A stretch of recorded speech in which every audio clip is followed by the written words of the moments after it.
Hey everyone, and welcome to my first ever Gloomhaven tutorial on this channel.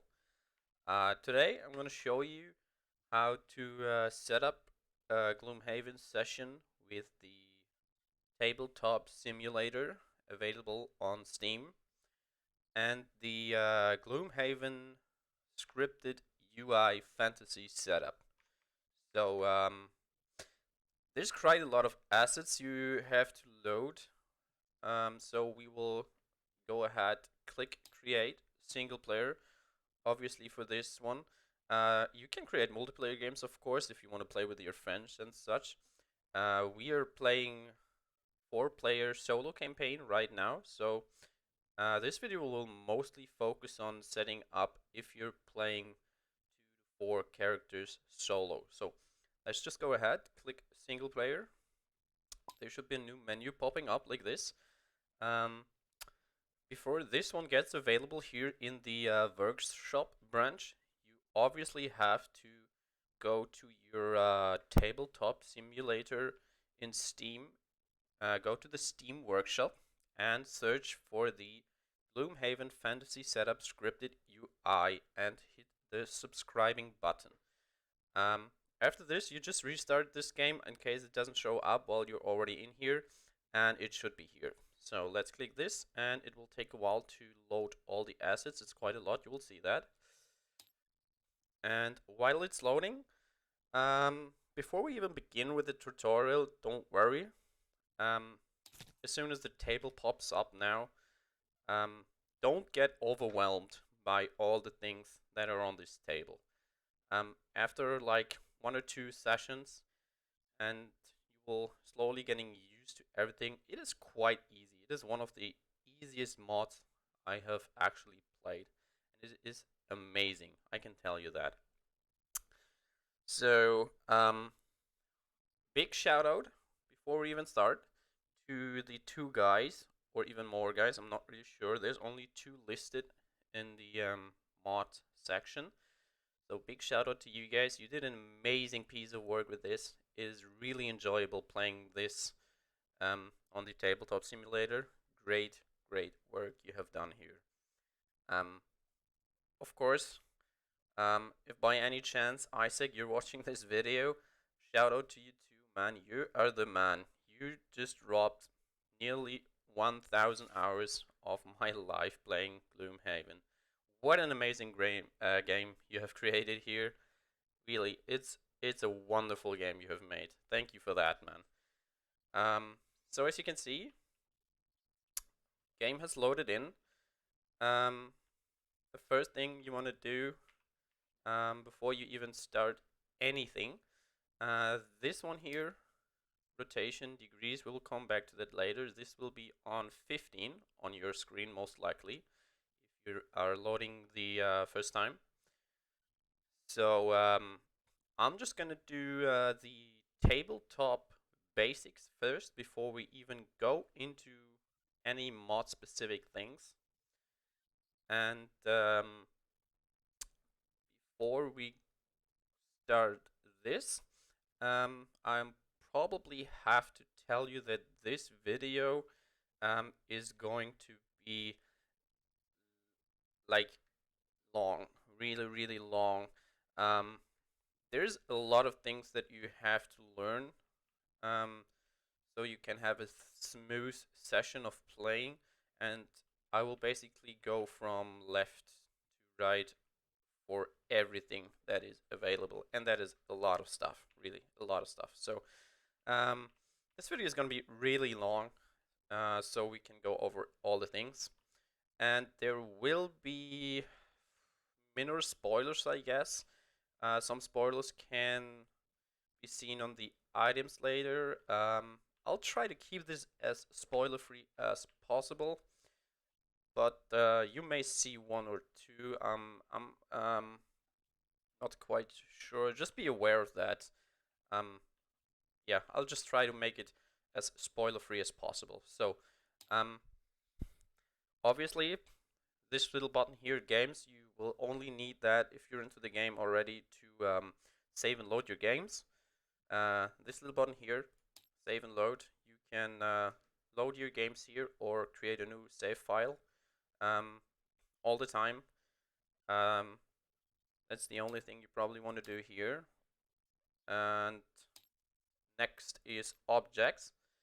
There is this little thing here, components, where you can spawn various items on the map which you may or may not need.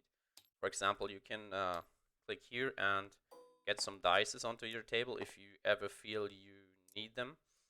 In case you will probably need them later though, for your summons and stuff, to keep track of HP and something.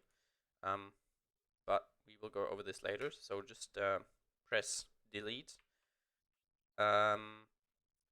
So this is the objects components, tables, backgrounds, saved objects. It's not really something you will need because everything of this is already set up for you.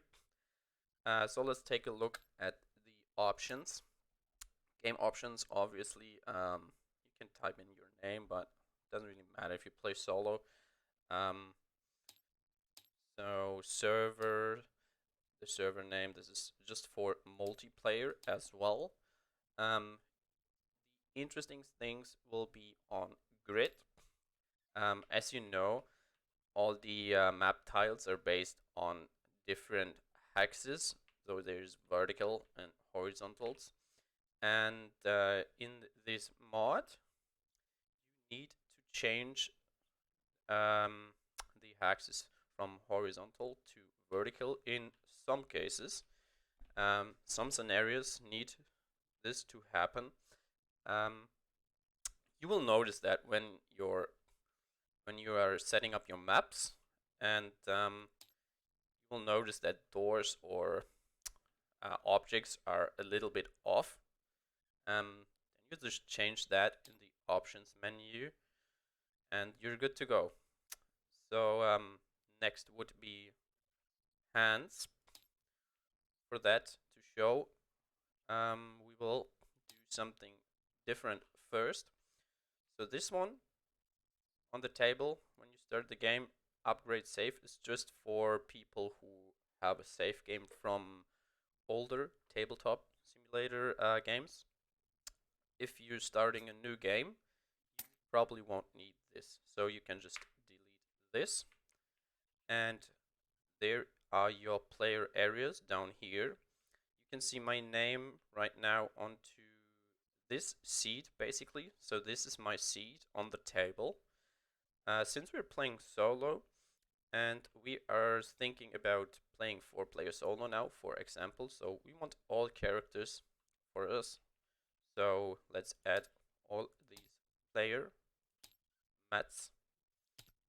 These are basically your player mats, and you have your first starting characters here, which you can just okay, it doesn't let me grab them. I think my mouse is a little bit broken again. Yep. So you can just grab them, drag them here, and put whatever class you want to play.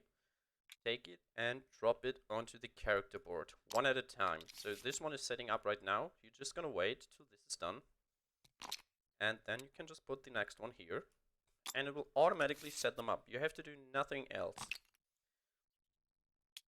Let's do this on all 4. You already see the place where I'm literally sitting on. There will be my hand on the bottom of the screen, and all the other cards are lying down, faced down here. We will change that in a bit. Let's put Spellweaver here. So we have 4 characters now. These ones can be deleted. You don't need to hold on to them. You can always grab them back from the cases here. I will show you this later. So now that we have our characters, we want to see all the hands because we are playing solo. This means instead of sitting at this table spot, we have to change the top right side our color and take the black color, which is the game master. We'll see all hidden information, it says there. And as soon as we click that, our hand here will vanish and we are not having a specific spot on the table anymore, which means now we can see all the cards for all characters. This is really important. Now we go back to the options menu where we left off. Two hands. This one is pretty mandatory, not mandatory, sorry, anymore, because you can already see everything, but just use disable. This one is not important at all too.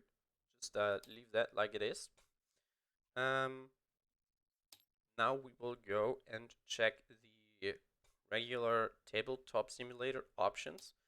There is some things I'd like to change and that I advise you to change when playing Gloomhaven on tabletop.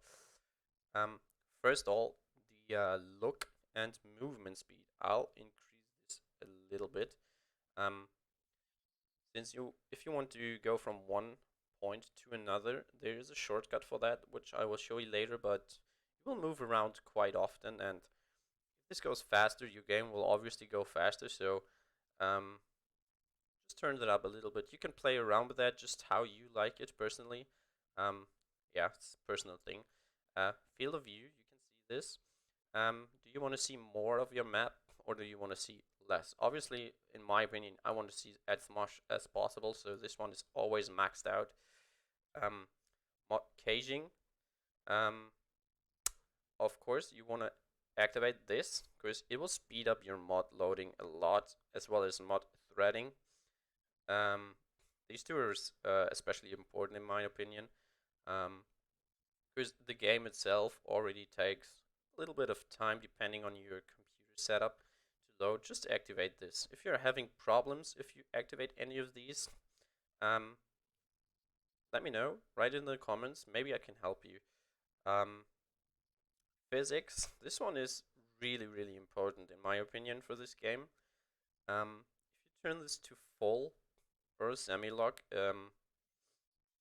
basically you have to imagine this tabletop simulator. If you take a figure and move it like here, for example, and you hit this figure with yourself, then it will fall. And if you playing a scenario and moving around figures and just crash everything, that is something that you do not want to happen. So physics is always on locked when I play this game. I don't want to mess up my game. It is an interesting mechanic if you play other games though, but not on this one. You just want to be safe, don't want to destroy your board or any other things. So just keep that unlocked. Graphics, obviously, this is a personal thing. We don't change anything here. Sound, we just deactivate the annoying background music on the start. Your controls, you can do that whatever you like. Interface is something I changed. Always keep my chat, because later in the game, in the battle phases, you can reread things like drawing modifiers here. So if you forget them when you draw them, or on advantages on AoE attacks, if you draw like a lot, you can just reread them here.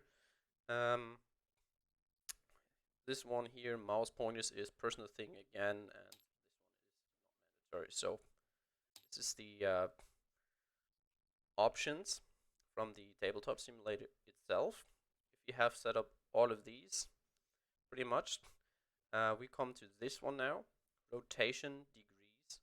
You will always want to do this on 90 on this game.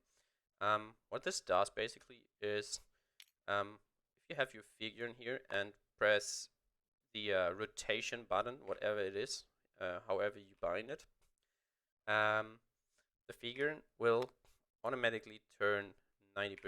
Not only figurines, also cards, like everything, which will make the game more speed up. You really want to do that. If you just turn that on 15, you can see it will take a lot of time moving these figures.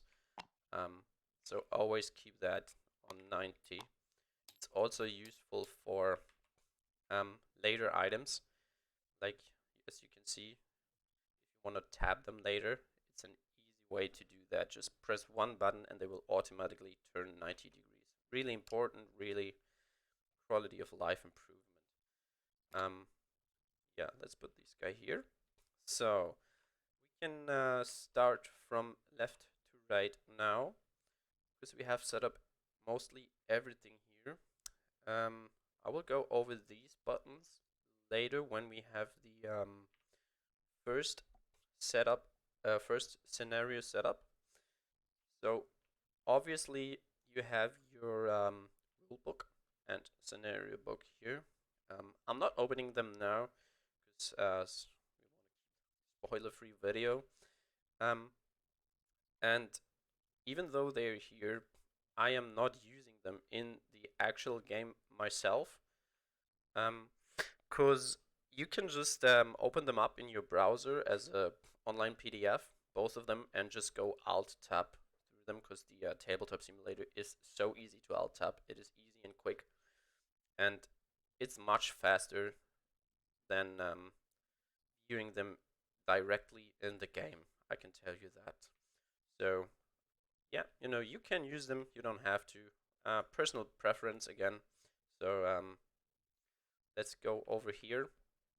There are these orbs of music on every corner of the table.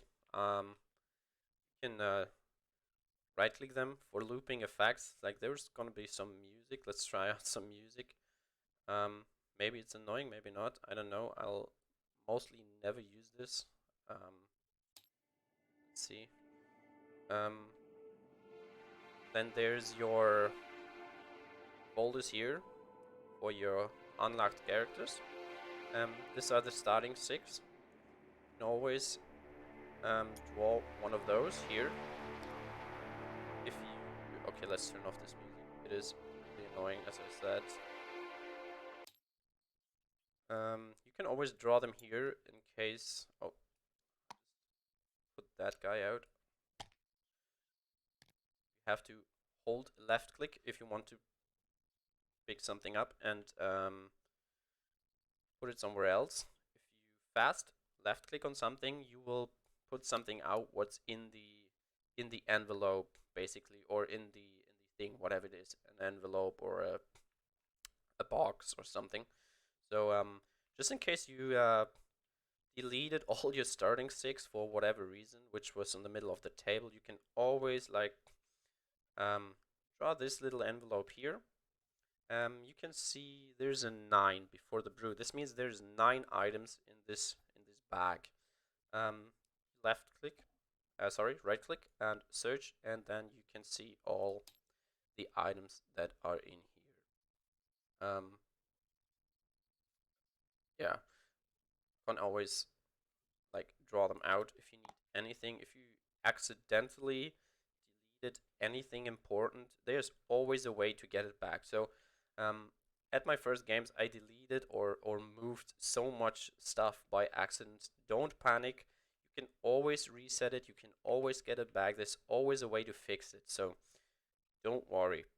Let's get rid of this. Obviously, there is more characters, which will come later here. These are in this little chest with unlockable content. I'm just gonna open this now. There shouldn't be any spoilers here. No, there's not.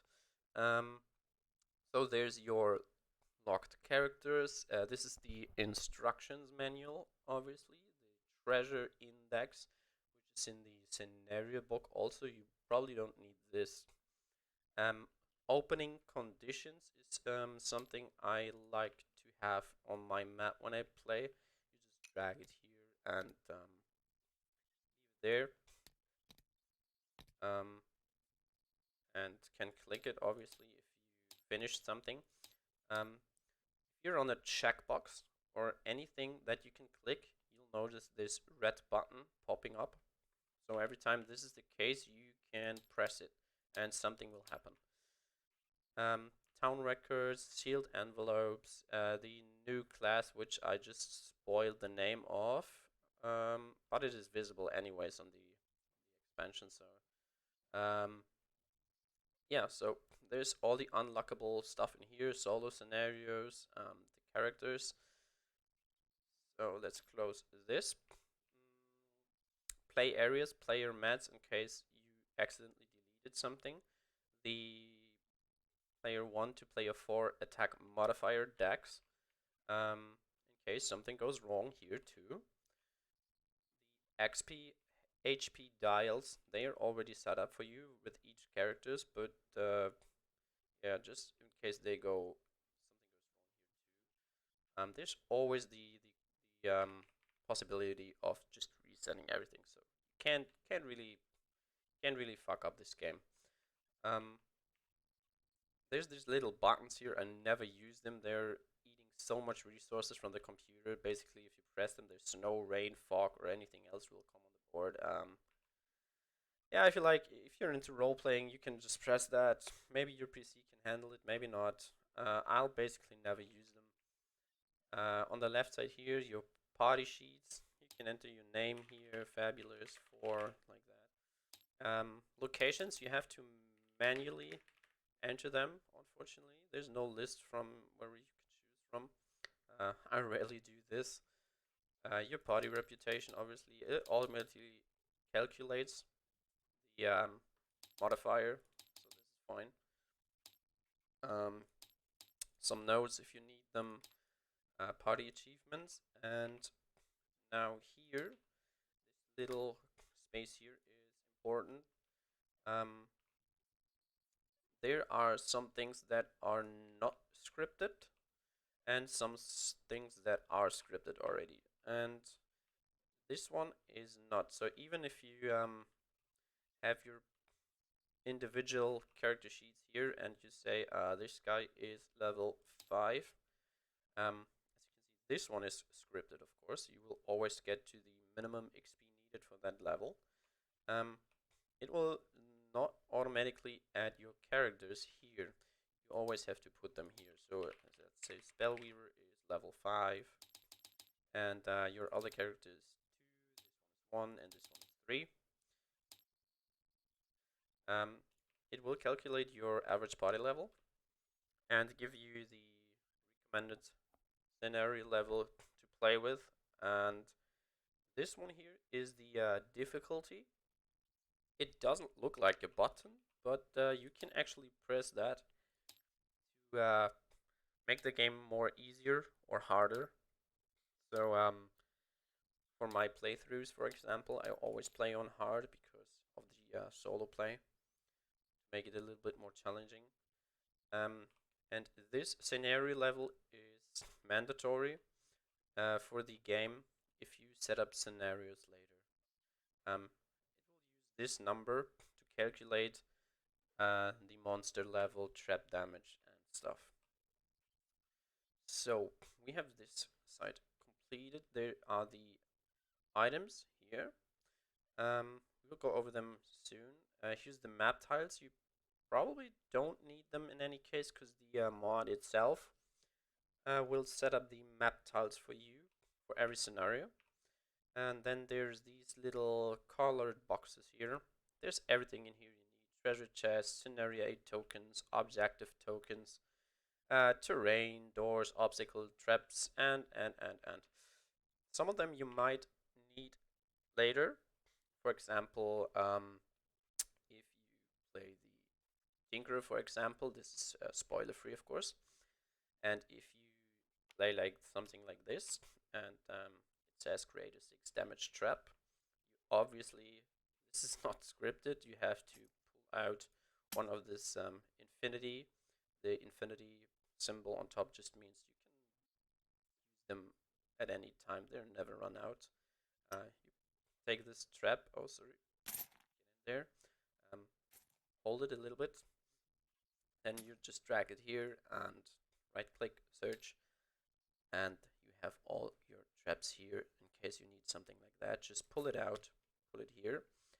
You notice it will vanish here, so every box of traps has one trap each in it. That is not a problem though. If you need more, you just copy that with your normal Windows copy action and insert them as much as you like. So in case you need that, get rid of this. Let's do the items. I'll just go over Prosperity 1, so this is spoiler free. As soon as you set up your characters, you want to buy items, of course. So the thing you want to do is just click this little Prosperity 1 button here, and the game will automatically lay out all the shop items for you, so you can have a good look on them from up here. They will stay here. If you want to put them back, you just go there again and click it, and it will put them back. You see this little shiny card up here now. It's a little bit bugged. I don't know why this is doing it. If I click it again now, it won't happen anything. So you have to press R, which is the default key for shuffling stacks. And as soon as you shuffle them, you can lay them out again and put them back. Yeah, this is a little bug. I don't know why it is doing that. So if you unlock new items, obviously, for example, these are random items. If you want to put one of these items out, so just imagine you have unlocked one of those. The problem with this mod is this is not spoiler free. You have to do right click on this stack. Obviously you do not want to press this button because he will lay out all the cards faced up here, and you're going to see every single one of them. That's not what you want to do. So instead, what you want to do to be as spoiler free as possible, you can right click this stack and click on search. This will open up a little menu here where you can enter the card's name, and every other card will vanish as soon as you enter that. But as soon as this menu pops up, all the cards are visible too. So there's not really a way to get a card out of this stack without even having a look, at least at the pictures of the other items. So this is not really spoiler free. This is something I would like to see a change of, like maybe just add some command to type in the item's name here directly on the menu and just pull it out without seeing the other items. Yeah, so you can't really see. You're forced to see the other items when you pull one of these out. Maybe there's another way. I have not found another way. Maybe someone can teach me how to do that. Just leave it in the comments if you know how to pull out items without spoiling everything else, and I'll be glad to hear that. So next, on the top here, we have our active city and road events. You can drag them from this area here before you do a dungeon, and then read them as soon as you want to do that. We can just do that. Quick left click, boom, rotating, active road event, and city event 2. You see how easy this is with the rotating with the 90%. It's much easier, much faster. So there's all the cards. Here is the curses, blesses, the -1 modifiers, your road and city events, the random dungeon generator. This one right here, I have searched them a long time. These are random dungeons. These are the random site scenarios, actually. These are not part of the random dungeon generator system. These are the random site scenario cards, in case you are looking for them at any point of your session, because I didn't find them a long time. Personal quests, the battle goals, monster attack modifier, you will not need to use this here. I'll show you later when we set up the board. You probably never need to use these here. Monster curses, yep. sleeves, mats, player reference cards. Maybe you need them when you're playing a multiplayer game with friends who are in need of these. These are the typical cards that just show you whatever conditions are doing. Obviously, you can press the default F command to flip cards. So this is just like the reference card in the actual game. If some of your players need them, let's remove it because we don't need it. The elemental infusion board, you will not likely use this too, because the game itself will do so much work for you already. Here are all the figures, which you will. Sometimes you need them, sometimes you don't. Your map, if you want to, for example, let's do here number 1, the black barrel. This is not really a spoiler.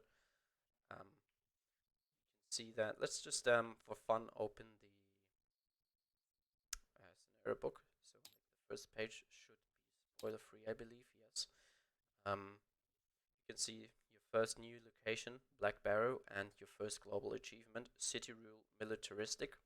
So to add achievements, just click here, and all the achievements are popping up here. You just search for the one you need. City Rule Militaristic. Click on that, and boom, it's added automatically. Nothing else you need to do. And for the maps, you just go here, number 1. There's a lot of options here, I believe, if I remember correctly. So if you press it one time, your location is discovered. So this is a location that you have discovered.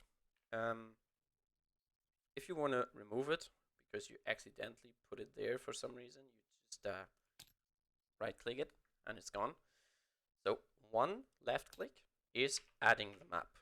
2 left clicks on this one will tell the game to set up this specific scenario on your board. So you could see the intro screen, which was here.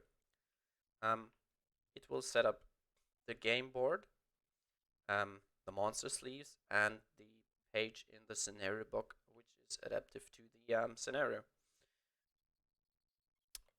If you double click it, and you have this little options right here, game setup. If you double click scenarios from the map, it will always use the options that you set up here in this scenario setup menu. So right now I'm playing with hidden rooms. That means you only see the room that you are starting in. You can change that to revealed rooms. We're just gonna do that for so I can show you. First of all, delete map if you're finished, or if you set up one scenario you didn't want to play accidentally. We'll remove everything except the lower part of the board, which is the monster setup. You can delete these two easily here. Boom. So you always have to press 2 buttons to clean up your map. Let's do revealed rooms now and see what happens on the black barrel again.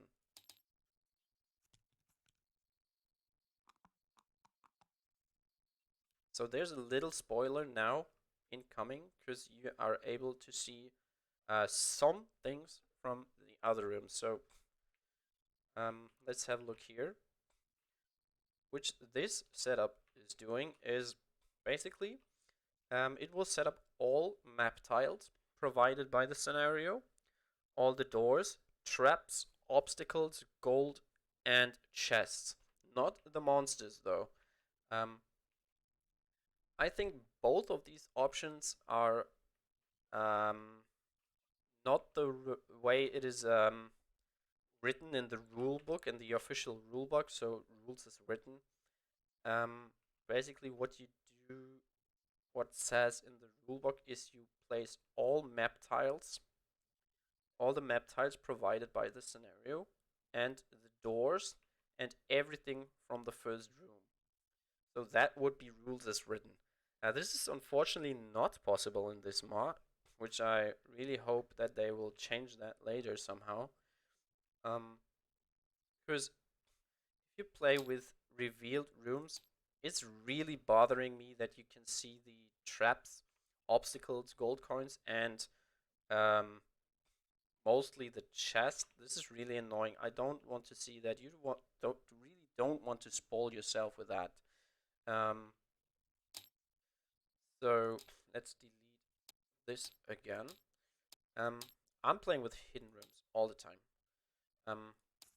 You have a little disadvantage, I would say, because you do not see how many map tiles there are, how big the map is, but I guess it's fine. It's better than spoiling yourself too much with the chest and stuff.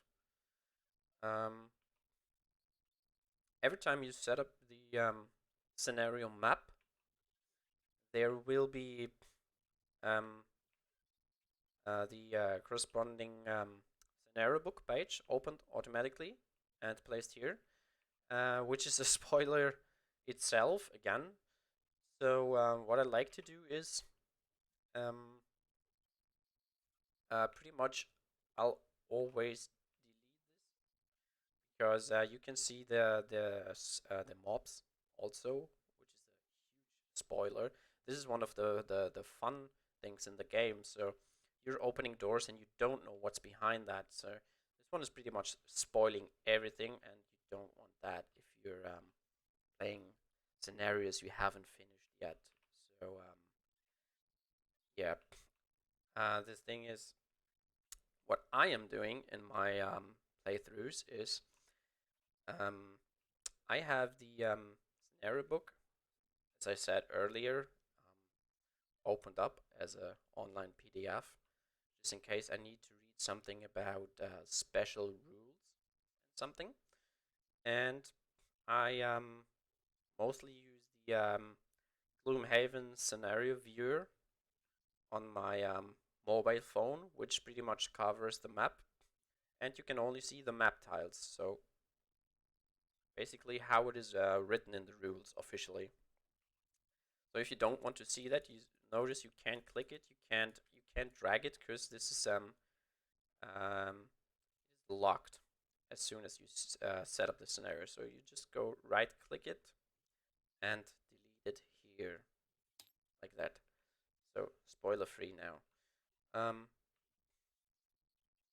We can leave this map here now. The last thing I wanted to show you on the map is we used one click, double click. Then there is the single click, of course, which will make black cross here, which means you're finished. You have successfully finished this scenario. In some cases, you have scenarios where you have to make a decision, either playing one or the other, so the other one gets locked. If you want to show this on the map, you just triple click it. 1, 2, 3.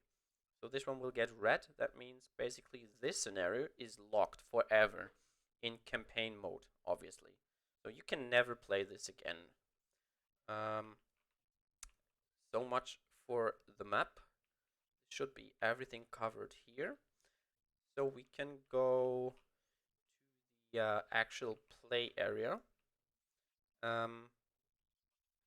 You have one more button here to add the play area. You always need to do that when you load the game. Elemental infusion board. Get that on the table by clicking here. You will not have to move these elemental infusions ever. You have your little dashboard here. Just click whatever you like, and it will automatically generate or use them up. Let's create dark and let it stay here for a while. I will show you later. There is the monster attack modifier deck here, which is basically here, what I said earlier. You just click here and it will spawn here. Always want to shuffle this before you play a scenario, because many decks that you put on the table are unshuffled, as well as the monster decks. You're always gonna shuffle them before you play. If you don't do that, then you will notice that you will always have the same card on the same turn. They will always have the same card. So always make sure to shuffle your decks before playing. So next, we'll go over the player areas. Basically down here is your informations, your attack modifier decks that you will get through the perks, your next level cards, which I usually flip around to avoid spoilers. This is your bag. You don't need that. There's something in there. I'm not pretty sure what that is. Okay, spell reaver setup. Yep, you don't need that. Your character sheet. Obviously, you can press these things here. This is not scripted, by the way. You have to manually edit your modifier deck if you get perks.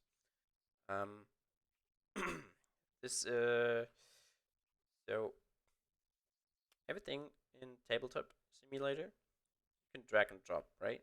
So basically you will put your deck here.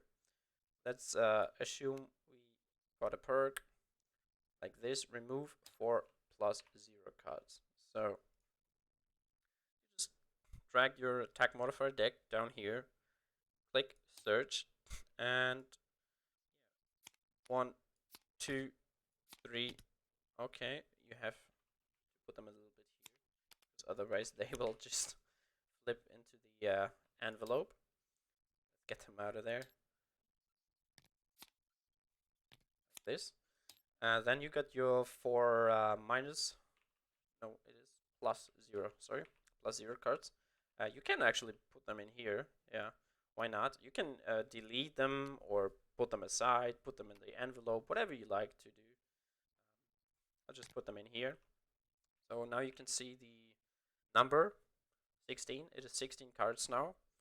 Let's do something else with replacing. So replace 1 minus 1 with 1 plus 1.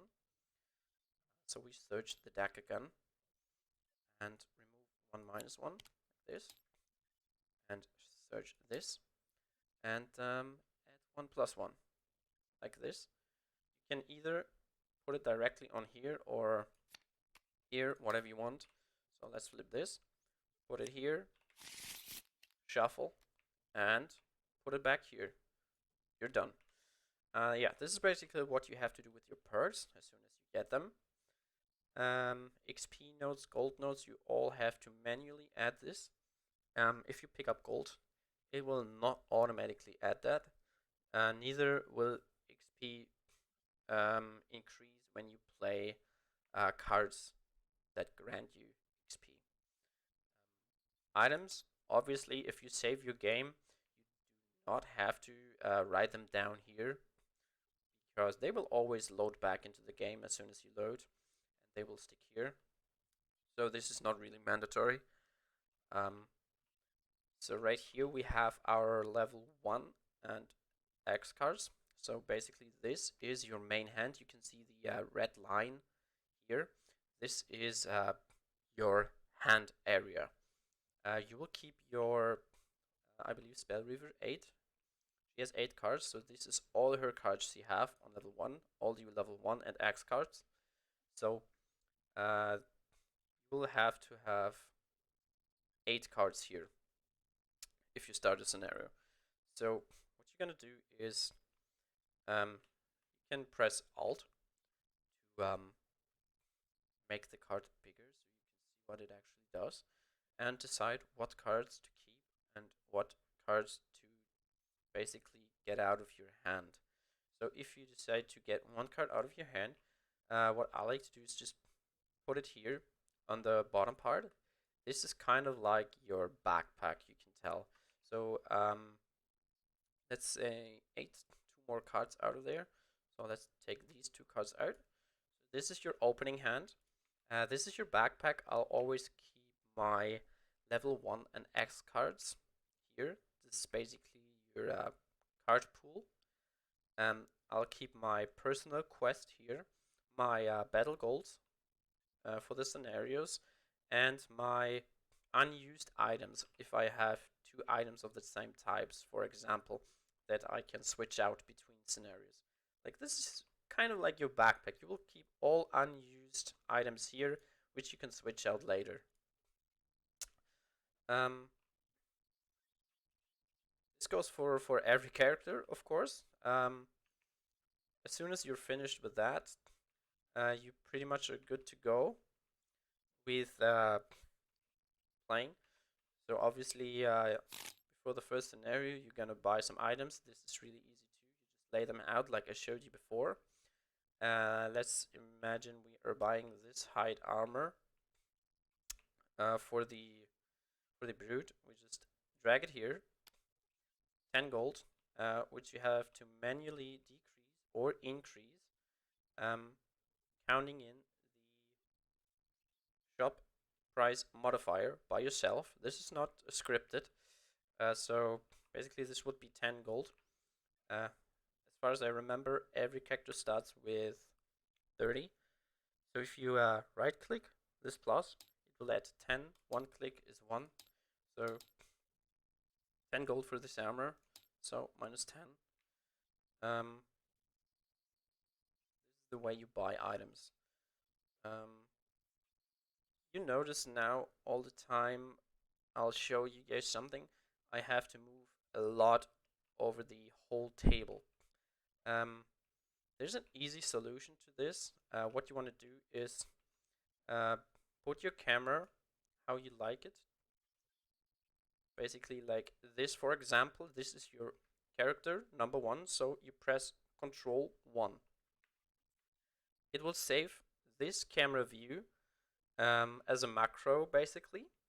Let's do ahead and do some more. So for the brute character number 2,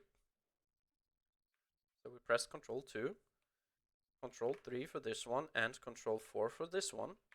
And now you can press Shift and the appropriate number to quickly move between the table. This is really helpful.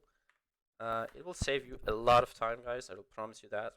So the things I will set up in my games is this one here as well. So Control 5 will bring me to the playing area, and Control 6 is gonna bring me to the scenario itself. And if you'd like, you can do some more. Like, for example, if you want to have a look on your pie sheet like that, just put this on camera 7. So you can switch between all these views really fast. It is an amazing tool. You really need to remember that. Will save a lot of time with that. So control plus the number and shift click the number to get there quickly, like this. So I'll show you how to buy items, how to set up your characters and everything. Let's do a shuffle onto everything, and do some rounds to show you the battle interface. So let's put our characters here. Your starting area here, obviously. Let's just place them somewhere, it doesn't matter. Card, Spellweaver, whatever, Brute. So if you finish placing your characters, just press one of these start buttons. It will go away. Game setup. If you set up your games through the map, this is basically the same. Scenario setup. You just drag this little button here to whatever scenario number you want to play. Hidden rooms, revealed rooms, I explained that. This one is standy and hex. Standy basically means you have these little need standees here with the holders, which you can increase and decrease their health really fast. If you put this on Axis, you will have to manually keep track of their HP by adding, for example, dices and put them here. Also, you have to put the status conditions on here manually too. Because on this version, on the standy versions, you can just use your conditions, by the way, down here. You can just take this, for example, you just modeled an enemy, drag it here, and let's say you have, you just modeled this guy, you just put it here, and let it drop onto his head, and it will automatically be over his standy, so you always know which conditions are applied and which are not. To remove it, just simply click it.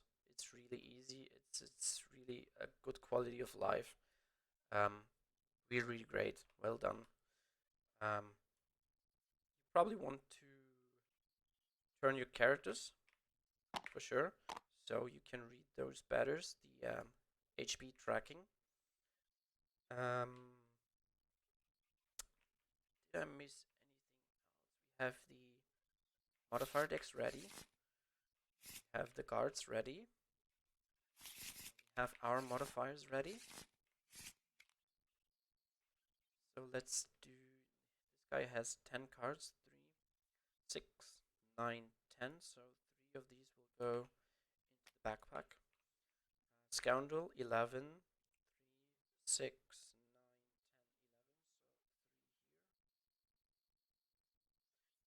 So 3 here. And Tinkerer has 12. 6, 9, 12. Whoops, so like this. We can do the first round now for an example. We go into battle interface. This one is really important if you're playing solo, like me, all 4 characters. You have your start round button here and your end round button here. So you press start round as soon as every character has laid down his 2 cards here. We will just do that now for an example. You just take 2 cards, put them here. The left one being your initiative card, of course. Let's just take the 2 foremost cards for an example. Like this and this. What you want to do now is target all of these cards and flip them, because as soon as you hit this start round button, all these cards are gonna get flipped, as well as the monster action cards as well. So we have put down our cards. The round can start, so we just press here. You will see these cards are gonna flip, as well as this card. So all the cards are flipped. Left side is the initiative. You have this initiative tracker here, which is really neat, really cool feature. It is not scripted. You have to remember that. So it will just show you the list, who goes first, who goes last. So Spellweaver 7 goes first. So what you're gonna do is you will do her round, and as soon as the round of the Spellweaver is over, you click here and it will turn red, which means the Spellweaver's turn is over from here. So right now, let's just do something like move 4 here, which will mean this one will be discarded. You don't have to manually drag them. This one is scripted, so discard. And attack 2, range 3, whatever. We're just attacking this guy. Oh yeah, I forgot about the battle interface. Sorry. We are playing solo mode, 4 characters, so click here, which will put all the 4 characters here for you to draw.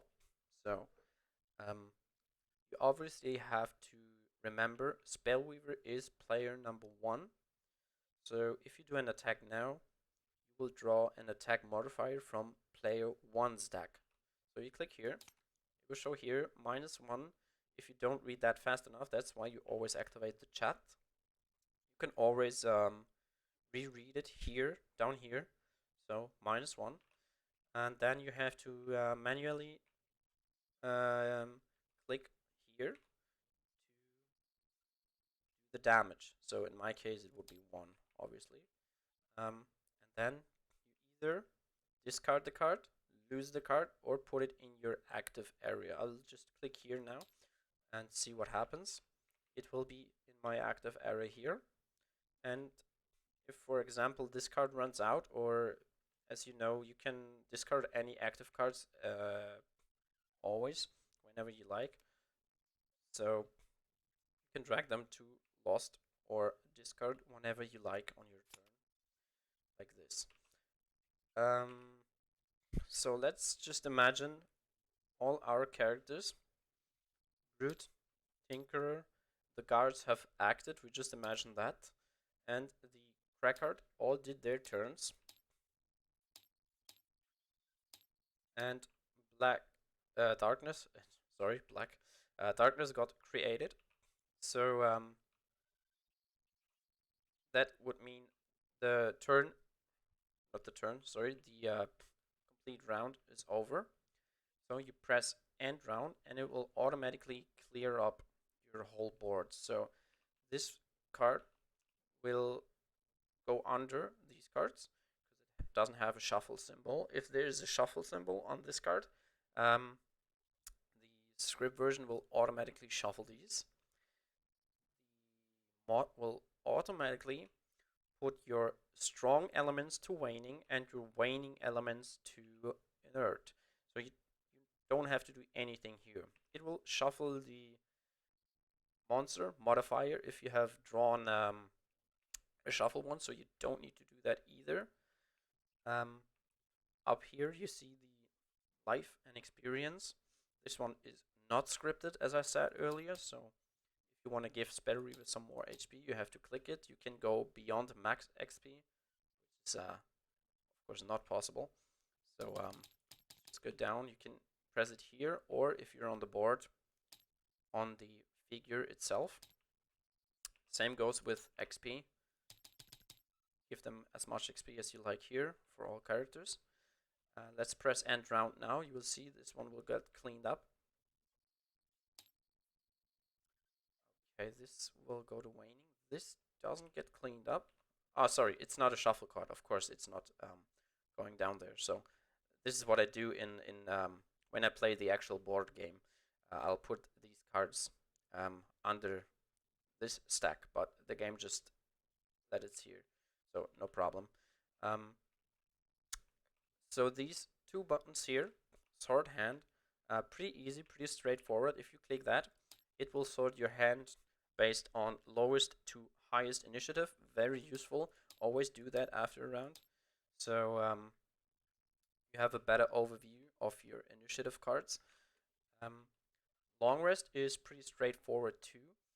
At the beginning of a turn, of a round, well, where characters choose their cards, for example, this guy is now going to play this as the only character. Anyone else is Spellweaver, Crackhard, and Tinkerer will declare the long rest. So you just press these buttons. You see, Spellweaver takes the long rest, Crackhard takes the long rest, and Tinkerer takes the long rest too. And if you start a round now, flip these obviously, you see here 99 long resting people. So it will calculate this automatically.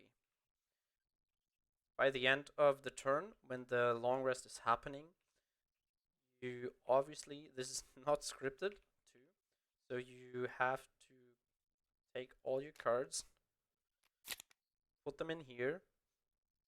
Now you can take this whole stack here, see what color you have. So for example, the outline here is green.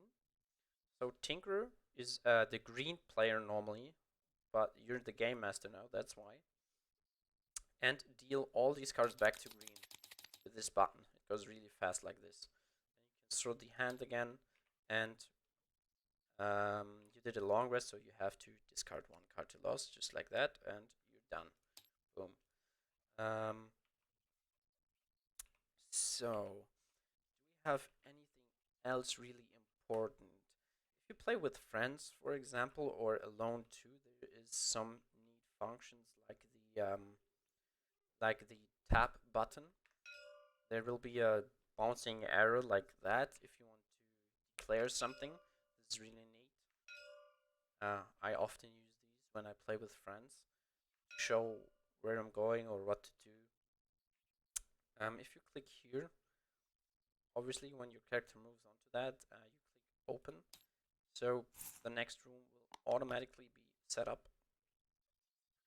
In this case, on an ongoing round, if you open a door on an ongoing round and the mod is setting up the arches, you will notice there's no card here.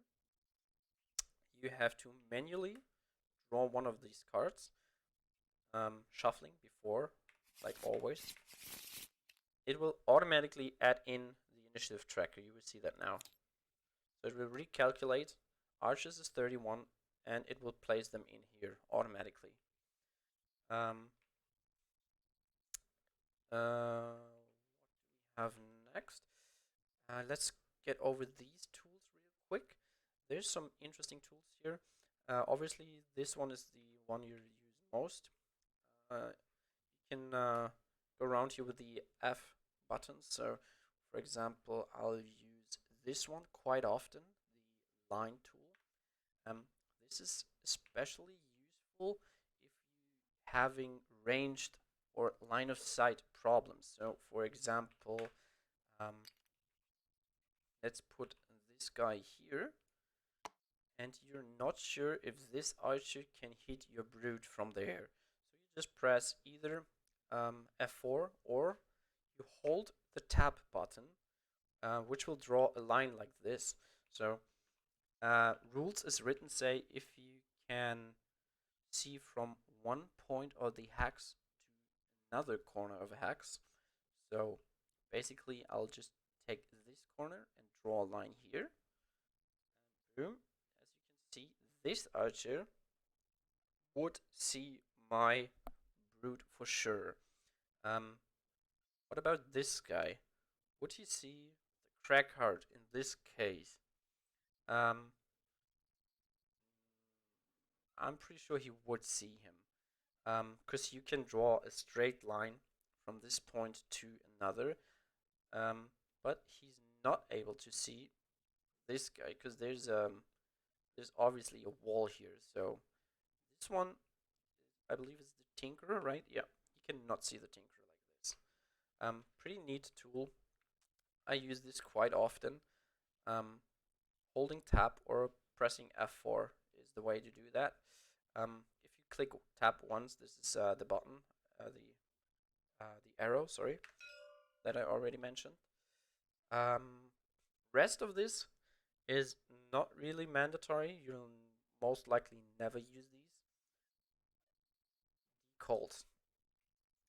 This is a little spoiler, but I want to go over that because that has been asked so many times. So we will just do that now. Let's take one card from Spellweaver here and imagine we want to enhance this card now. We'll do this by going into this decal options. We want to deactivate interface right now. You have all your buttons here, as you can see. So if you want to improve this heal, for example, you just look for the +1 and put it here, like this and this. It will stay on the card, don't worry. Same goes for something like here. You can put these here or elements, whatever. There's everything in here. So let's go back to F1 to the mouse. As you can see, there's enhancements on the card now, and they will stick there. So I've read from from people who had problems with that enhancement would go off at some point. I don't know why, but I had never problems with that um, until no point actually. I have never had problems with that. You can also hold cards. What I just did, I already almost forgot about that. And if you hold these cards with your left mouse button, you can still use the shift clicks to change the fuse, and the card will go with you. So if you have two cards, for example, you can shift click 5, how I'm doing that, and boom, quick here. So really neat features. This camera views really help out a lot. Um, so let's go to battle interface. Everyone has done his turn. So it's gonna go to a nerd now. So this is probably the most basics I can think of. Um,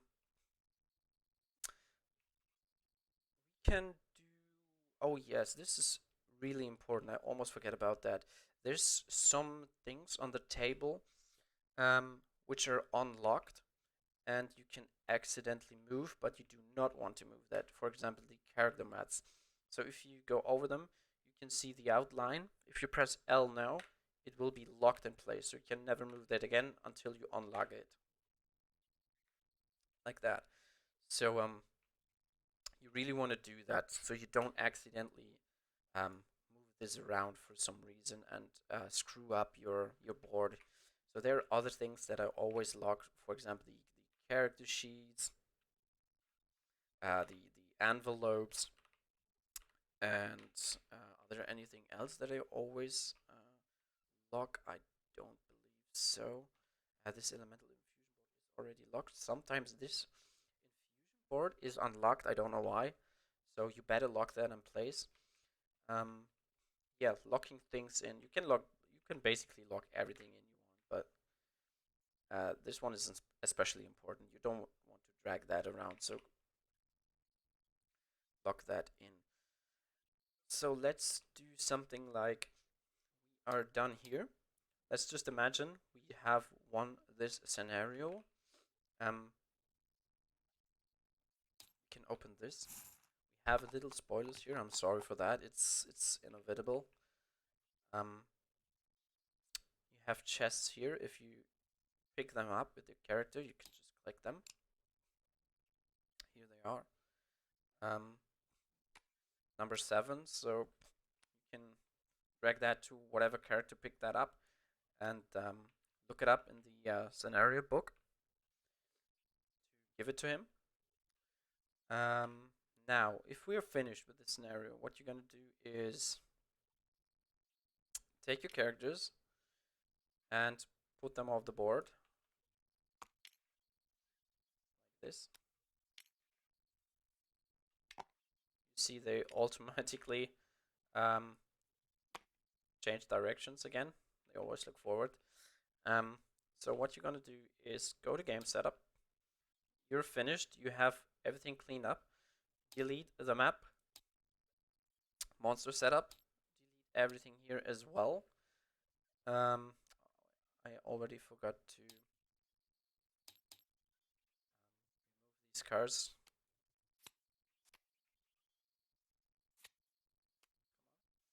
So what you're going to do is after you are finished with your scenario, you have to do the cleanup just like in the real board game. So for example, like here, you have to take all your cards, flip them, put them in here, reshuffle. All your discards and lost cards, you have to put them back in your hand. You can sort them again. If you have used up your armors or potions, whatever, you're gonna put them back in the right spot. So just like in the real board game, you have to clean up some things manually. Some things will be done by the mod itself, but you have a little bit of work left for you. And next thing you want to do is if your character, for example, here took damage. If you set up the new scenario now, let's just do the same one again. It doesn't matter. Double click. Takes a while. It's a little laggy always if you do that. So setup. It will not automatically set your HP and XP back to the standard, and it will also not set the XP. As you can see, we have Spellweaver crossed with level 5. You have to manually go to the board. See here, this guy has level 5, 10 HP, so you need to put that guy on 10. And after every scenario, remove the XP you have gained to 1. I have no clue why there's no 0 here. What you're gonna do is put it to 1, wait a little, then you have to actually go up here and remove it to 0. There's no other option I can think of, or I have not found another option to do it like that, to put it to 0 other than that. So you have to manually do that after every scenario, after you're starting to clean up. Yeah. What else can I show you? I think that is the most basic things. You're really ready to start your first scenario like that. Oh, personal quest battle goals. Yeah, well, this is really obvious. As soon as you create characters, you get battle goals. So you just right click and draw. Draw basically means every character gets 1 card. You get 2. Just choose whatever you want to keep, and boom, take the other one, flip it, and put it back in here. Shuffle. Same goes with the battle goals. As soon as you start the scenario, you're gonna draw 2 of these. Choose whatever you want to keep, take the other one, flip, and back in here. Pretty simple, pretty straightforward. There's the city events. If you unlock new content, you're obviously gonna search, take the city event out, which number you're searching for, and put it into the actual deck here. Your active cards here, which can be put here, for example. This is really a personal thing. Some people put them here into 2 staples. These are the used ones. Some people just delete them, and some people just put them onto somewhere else. I personally like to just delete them so they're out of the game. If it stands on the card, of course, but sometimes you have to reshuffle them into the deck. So this is the right side of cards here. I'm pretty sure that's it. That's everything's covered here. I can't think of anything else. The video has been going really long right now. I warned you about that. We've been over 1 hour now. If you have any other questions that I did not explain, just leave a comment. I will answer them ASAP. Pretty sure I forgot something because this mod is just so huge. There's always something new to discover, and feel free to just comment down below if you need help with anything in particular. I'm always there to help. I'll always try to help you out. And if you want to see me playing through this campaign, which I mentioned earlier, I'm playing a 4-player campaign right now. Just check out my Twitch channel. I will be playing basically every day. I'll try to do that. And we are on scenario 2, by the way, right now. We just started a new one. I'm always trying to be as helpful as possible when I stream. You can ask me questions there too, of course. I will always answer them and try to help. So yeah, if you you guys have any more questions, just leave a comment, and I hope this video will be very helpful for you guys to set up your first playthrough and the Tabletop Simulator Gloomhaven Fantasy Scripted UI setup. Thank you for watching, and have fun with that. See you later, man.